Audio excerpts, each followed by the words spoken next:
Hello दोस्तों, स्वागत है आपका धीरज सर ऑफिशियल पर। मैं हूं धीरज कुमार सिंह। मैं आप लोगों के लिए आज एक इम्पॉर्टेंट सेशन लेकर के आया हूं दोस्तों। जो स्टूडेंट अभी पाटलिपुत्रा यूनिवर्सिटी में पढ़ रहे हैं और जिनका जो है ज्योग्राफी ऑनर्स है और बीए पार्ट 1 में वो अगर हैं तो उनका पेपर 2 का टॉप 10 सवाल लेकर के आए हैं दोस्तों, जो आपके एग्जाम के लिए बहुत इंपॉर्टेंट है। ये आप ध्यान रखें, जिनका भी ज्योग्राफी ऑनर्स है उनका पेपर 2 का हम टॉप 10 सवाल लेकर के आए हैं दोस्तों। जो भी बीए पार्ट 1 का स्टूडेंट हैं और पाटलिपुत्रा यूनिवर्सिटी में पढ़ रहे हैं, उनका ज्योग्राफी ऑनर्स पेपर 2 का ये टॉप 10 सवाल आपको कंप्लीट देख करके जाना है और इसका जो है आपको पूरा पूरा प्रैक्टिस करके जाना है दोस्तों। आइए हम देखते हैं कि क्वेश्चन नंबर 1 क्या है।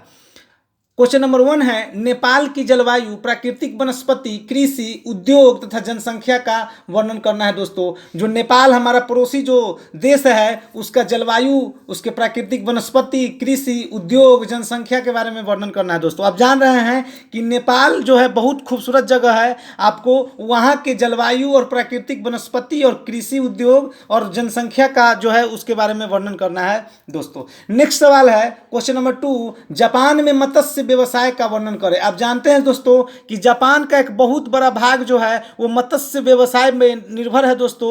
उनका मछली पालन, मछली मारना उनका मुख्य व्यवसाय माना जाता है। एक पार्ट का जापान का एक जनसंख्या उस व्यवसाय में लगा हुआ है दोस्तों। उसके बारे में जो है हमको आपको इस सवाल में वर्णन करना है दोस्तों कि जापान में मत्स्य व्यवसाय का वर्णन करना है। क्वेश्चन नंबर 3 है दोस्तों, जापान की कृषि की विशेषताओं का वर्णन करते हुए यहाँ की प्रमुख फसलों के उत्पादन का विवरण दे। यानी कि वहाँ के कृषि के कैरेक्टरिस्टिक्स के बारे में लिखना है दोस्तों। और मेजर जो वहाँ फसल होता है, जो प्रमुख रूप से जो फसल वहाँ उत्पादन होता है उसके बारे में विवरण करना है दोस्तों। क्वेश्चन नंबर नेक्स्ट है,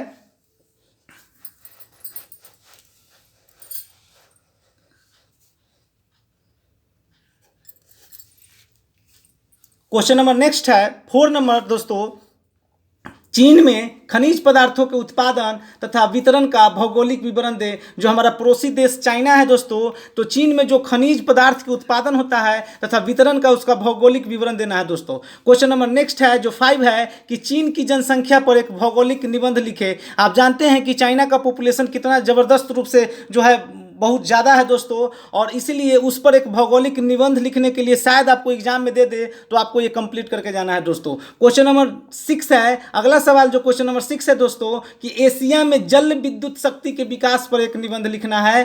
किस पर? एशिया में जल विद्युत शक्ति के विकास पर एक निबंध लिखना है दोस्तों। अगला सवाल है जो 7 नंबर सवाल है दोस्तों कि एशिया की जनसंख्या के वितरण पर एक निबंध लिखना है। ये भी बहुत इंपॉर्टेंट क्वेश्चन है दोस्तों कि एशिया की जनसंख्या के वितरण पर एक निबंध लिखना है।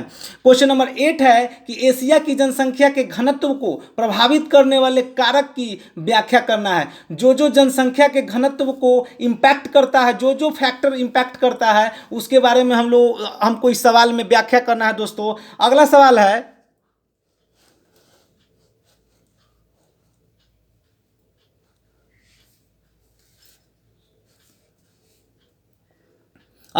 है दोस्तों 9 नंबर सवाल है, एशिया के पेट्रोलियम के उत्पादन और वितरण का वर्णन करना है। एशिया के जो पेट्रोलियम के उत्पादन होता है उसको उत्पादन और वितरण के बारे में इसमें वर्णन करना है दोस्तों। नेक्स्ट सवाल है 10 नंबर, लास्ट सवाल है दोस्तों कि एशिया महाद्वीप के भू संरचना से संबंधित इमाइल आर्कंड एवं अल्फ्रेड वेगनर के विचारों की जांच कीजिए।